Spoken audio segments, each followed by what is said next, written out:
Hello everyone. उम्मीद करता हूँ सभी मस्त होंगे, स्वस्थ होंगे।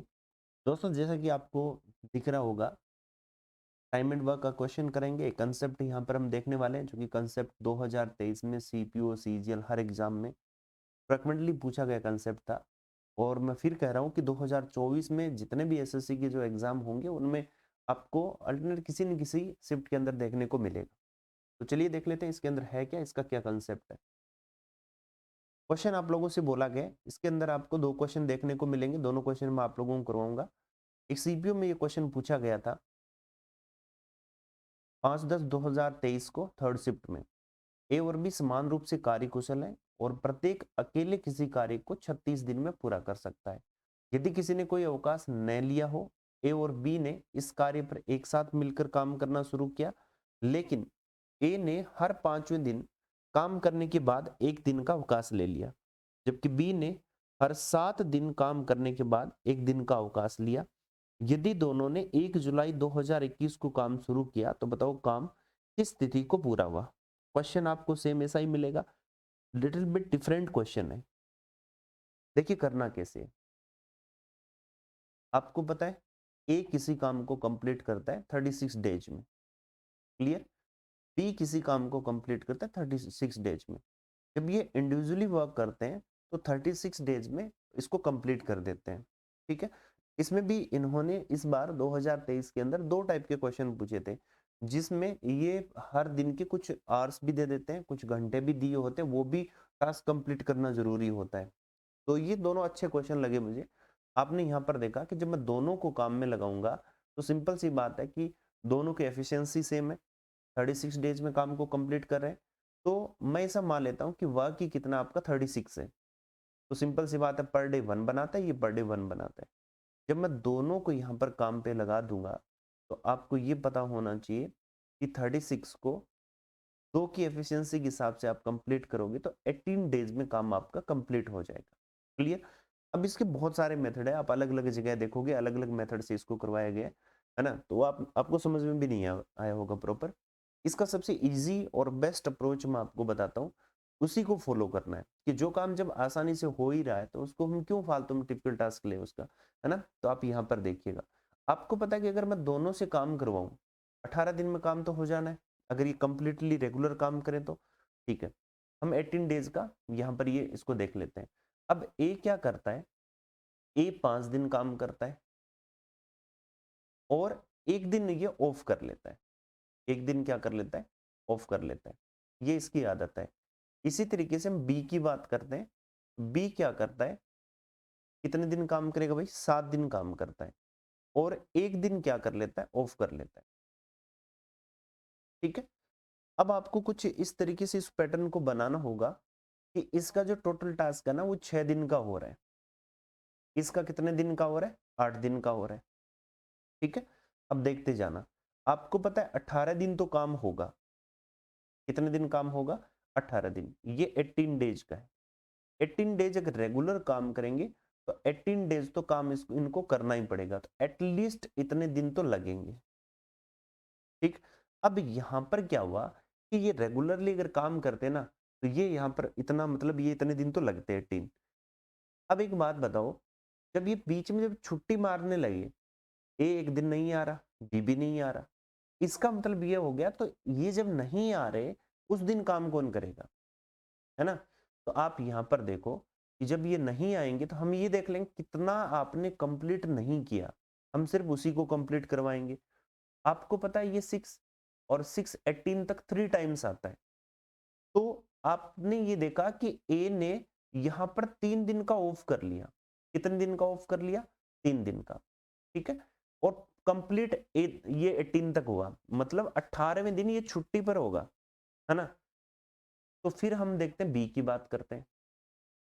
बी के बारे में जब बात करेंगे तो बी क्या होगा, आपको पता है 8 की टेबल में 18 तो आता नहीं है, तो आपने देखा 8 उसके बाद में 16, तो 16वें दिन ये छुट्टी पर होगा, इसका मतलब 2 दिन की इसका ऑफ हो गया। अब हमें एक्स्ट्रा दिन तो उतने ही लगाने हैं जितने दिन ये 5 चीज बन जाए, जो एक्स्ट्रा जो मटेरियल है ये हमें बनाना है। पर डे इनकी एफिशिएंसी 1 है, एक एक हिसाब से बना रहे हैं। तो आपको पता है ये 16वें दिन छुट्टी पर था तो 17वें 18वें दिन काम करेगा, कोई दिक्कत नहीं है। ये 19वें as well as 19th day भी काम करेगा, तो दोनों काम करेंगे, ए भी इनरोल होगा, बी भी इनरोल होगा। उसके बाद में ए और फिर अगेन बी आ जाएगा। आपको पता है अभी ये दिन उसको भाई 16वें दिन बी ने काम कर दिया, तो बी तो 17-18 काम करेगा ना, ये इसका ऑफ था। इसका मतलब ये 17 को काम करेगा, 18 को काम करेगा, तो अभी 2 दिन और काम कर सकता है, आगे भी और काम कर सकता है। हमें चीज कितनी बनानी है? टोटल 5। आपको पता है कि आगे फिर ए आ जाएगा, फिर बी आ जाएगा। तो काम कौन से दिन कंप्लीट हो रहा है? 21वें दिन, 21st डे काम कंप्लीट हो रहा है। मतलब ये हुआ 21 जुलाई को काम कंप्लीट हो जाएगा। क्लियर है? एकदम सिंपल क्वेश्चन है, बेसिक अप्रोच है, कहीं कोई फालतू में कोई ट्रिक या कोई कुछ भी लगाने की जरूरत नहीं है, और ना ही हमें ऐसा करना है। टाइम कंज्यूमिंग प्रोसेस होगा, गलत करने के चांसेस आपके बढ़ेंगे। चलिए नेक्स्ट क्वेश्चन एक और देख लेते हैं। इसमें देखिए आपसे बोला है कि भाई ए और बी समान रूप से कार्यकुशल है, यानी ए और B are equally efficient and each could individually complete a piece of work in 30 days if none took any holidays। यानी यदि किसी ने कोई अवकाश नहीं लिया तो प्रत्येक व्यक्तिगत रूप से 30 दिन में काम को कंप्लीट कर सकता है।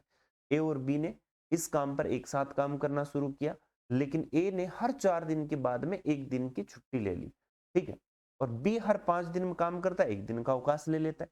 यदि दोनों ने 1 अगस्त 2022 को काम करना शुरू किया तो काम किस तारीख को पूरा होगा, ये आपको बताना है। यानी A and B started working together on this piece of work, but A took a day off after every 4 year of work, and B took a day off after every 5 days of work।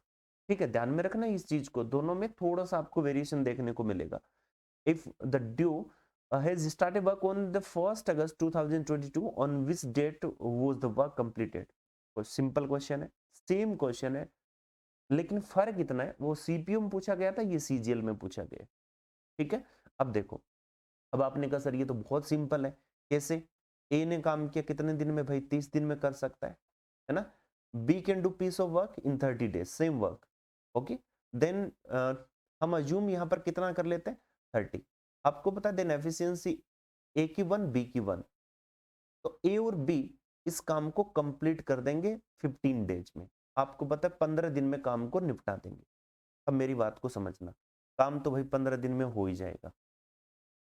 ये लो 15 दिन में, थोड़ा टेढ़ा मेढ़ा लिखा जा रहा है, कोई दिक्कत नहीं है, फोटो नहीं आएगी, सर्दियों का टाइम है भाई, रजाई में बैठ के क्लास हो रही है ना, इसलिए फोटो के लिए माफी चाहूंगा। इसलिए आपको डायरेक्टली स्क्रीन दिख रही है, सफिशियंट आप लोगों के लिए, ठीक है। चलिए, ए और बी 15 दिन में काम को कर रहे हैं, एटलीस्ट 15 दिन में काम कंप्लीट हो जाएगा। अब मैं ए की बात कर रहा हूँ, इसकी बात कर लेते हैं, ए की। ए की जब बात करते हैं, ए 4 दिन काम करता है, एक दिन छुट्टी ले लेता है, 5 दिन का इसका कॉम्बिनेशन हुआ, तो ये 5 के हिसाब से चलेगा। देखो 5 दिन, फिर 10 दिन, फिर 15 दिन, तो 5वें 10वें और 15वें दिन में छुट्टी पर होगा। एक की छुट्टी होगी भी 3 दिन की, 3 दिन किसी ने छुट्टी ले ली। अब ये 3 चीज बनाएगा 15 दिन बाद में, ठीक है। चलो, अब हम बी की बात कर लेते हैं। जब बी की बात की तो बी के बारे में हमें कुछ पता चला कि ये 5 दिन काम करता है, एक दिन का ऑफ रखता है, कुल मिला के 6 का टेबल चल रहा है इसका। इसका मतलब ये 6 छठे दिन छुट्टी पर, फिर ये आपका 12वें दिन छुट्टी पर। इसका मतलब ये हुआ कि 13वें दिन काम करेगा, 14वें दिन काम करेगा और 15वें दिन काम करेगा, ठीक है। 13 14 15 दिन काम करेगा।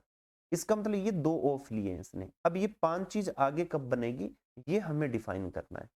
तो हमने ये देखा कि सर ए तो अब स्टार्ट करेगा ना यहाँ, तो बी को 5 दिन करना है, तो बी भी काम करेगा, आगे ए काम करेगा, फिर बी भी करेगा। अब बी के 5 दिन यहाँ कंप्लीट हो जाते हैं। बी कह रहा है भाई मैं छुट्टी पर जा रहा हूँ, ए कह रहा है कोई दिक्कत नहीं मैं हूँ, तो 5 यूनिट बनानी थी, तो ये 5 यूनिट हो गई। काम कितने दिन में कंप्लीट हुआ? 16, 17 और 18, 18वें दिन काम को कंप्लीट कर लिया गया। बताओ इससे सिंपल और इजी अप्रोच क्या हो सकता है? क्लियर है? तो डी ऑप्शन आपका करेक्ट आंसर है, ठीक है, सबसे बेस्ट अप्रोच है। और ये जो क्वेश्चन, जो अलग अलग जो आपको पैटर्न कंसेप्ट के क्वेश्चन है, वो मैं आपको अलग से इन शॉर्ट वीडियोस में कंप्लीट करवा दूंगा, तो एक बार इनको बढ़िया तरीके से देख लेना। इस टाइप के और भी क्वेश्चन आपको मिले तो देख लेना। तो भाई वीडियो को लाइक जरूर कर देना। और शेयर जरूर कर दीजिए। चैनल को जिन्होंने सब्सक्राइब नहीं किया है वो सब्सक्राइब जरूर कर लें, ठीक है। मैं मेरा काम कर रहा हूँ, आप लोग अपने काम करते रहे रेगुलर, बढ़िया तरीके से प्रैक्टिस कीजिए। अभी हमारे पास में बहुत टाइम पड़ा है, ज़्यादा से ज़्यादा वीडियोस को, इन शॉर्ट वीडियोस को शेयर कीजिए अपने और भी दोस्तों के साथ में। मिलते हैं नेक्स्ट वीडियो में, तब तक के लिए धन्यवाद। Thank you so much, wish you all the best.